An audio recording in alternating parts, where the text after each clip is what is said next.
The total interview time was only 5 minutes, but the arrangements and stuff and waiting and stuff took about like 30 to 45 minutes into. Why do you want to do the masters now was the toughest question for me, like because I had previous work experience.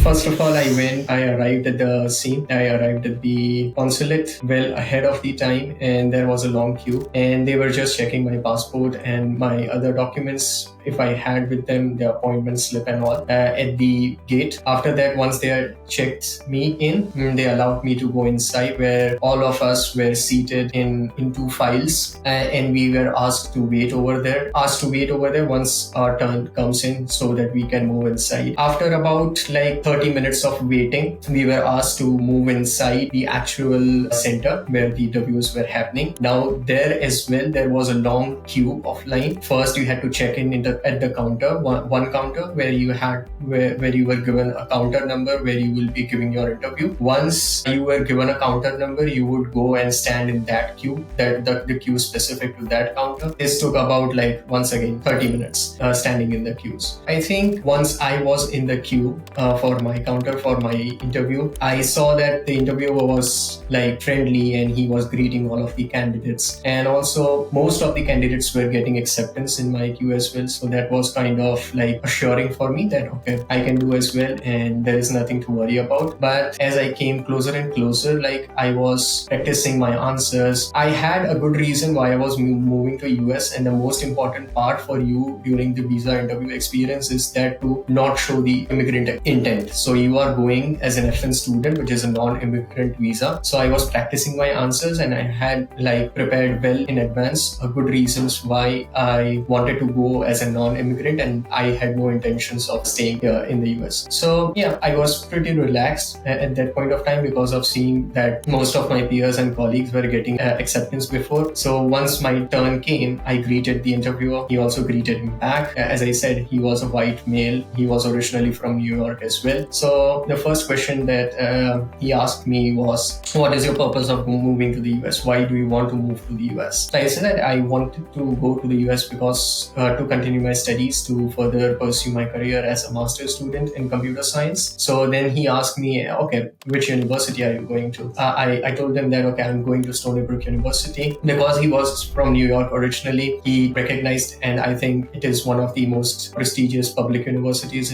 for the New York state. So he said, oh, well, you are going to Stony Brook University. So he then asked me why Stony Brook University and why not something else. So I gave him a concrete reason. I had done my research that, okay, Stony Brook University, firstly, it is one of the most renowned public hospitals here in the state of New York, and the education combined with the health sector combined with that of the computer science is one of its own. So I think that was one of the big reasons for me to choose this university, because I had the previous experience in the pharmaceutical sector as well. So I had that tied up with my previous experience as a full stack developer, and he seemed to be very convinced that okay, yeah, it makes sense that you have worked before in the pharmaceutical sector and you know how it impacts the lives of the patients and all, and then you move to a university that is well renowned for its health and medicine studies as well as of the computer science. So he was pretty convinced with the answer. He then asked me that what other universities that I got acceptance into. I listed them all by name. So there were a few, like 4 universities that I listed them on, and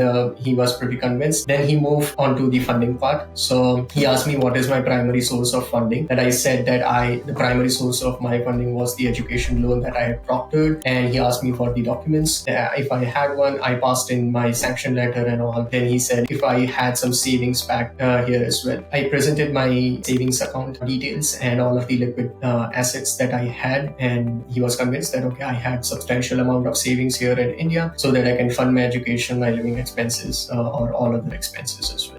At the last, he asked me that what I want to do once I complete my master's journey here in US. So I said once I complete my master's journey, I would want to return back to India to continue in the same company that I'm working before, because I see that potentially artificial intelligence and natural language processing is on the rise, and I see a potential in my company. There is added emphasis on creating products and technologies using artificial intelligence and natural language processing. So once I've acquired the knowledge in those areas, I would be able to apply it, and I would be able to present my myself better and gain more valuable experiences once I moved back to India in the same company that I'm working before. So yeah, that was it. And he uttered those golden words that, okay, your visa is approved and you can go now. He handed me the one slip. I think it was yellow or blue. I don't remember. But yeah, he handed me the slip and asked me to go to the lounge where I can explore different universities, explore different events happening. And yeah, so that was my visa interview experience. After that, we had the option to go to some events that were happening. I quickly explored it and then I moved out. I met some of the Stony Brook University students as well there. So that was kind of cool. And then once I moved out, it was pretty swift, and then I could move on from there. So yeah, that was pretty swift. It was pretty smooth experience, no hiccups, and the arrangement was good, the experience was good, and the total interview time was only 5 minutes, but the arrangements and stuff and waiting and stuff took about like 30 to 45 minutes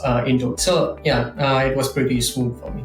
Why do you want to do the masters now was the toughest question for me, like because I had previous work experience, and he tried to question me as to what was my intent, because I had a good job back in India as well, and what was my intent of moving to US to do masters and at this specific university, which is Stony Brook University. So as I said, I tied it back to my previous experience, that I had the experience I already experienced, that how impactful a technology can be to a patient's life. So I tied it back to the original roots of the Stony Brook University, which is renowned for its health and medicine studies and as well as computer science. Because of this answer, he was pretty convinced that I have done my research and there is a good reason for me to move to Stony Brook University. And I am not just moving because I had the acceptance and I wanted to move to US. It was a tricky question. I think most of the students could trip up there if they have not done their research. But yeah, if you have done your research and there is a good reason for you moving there, there could be no problem.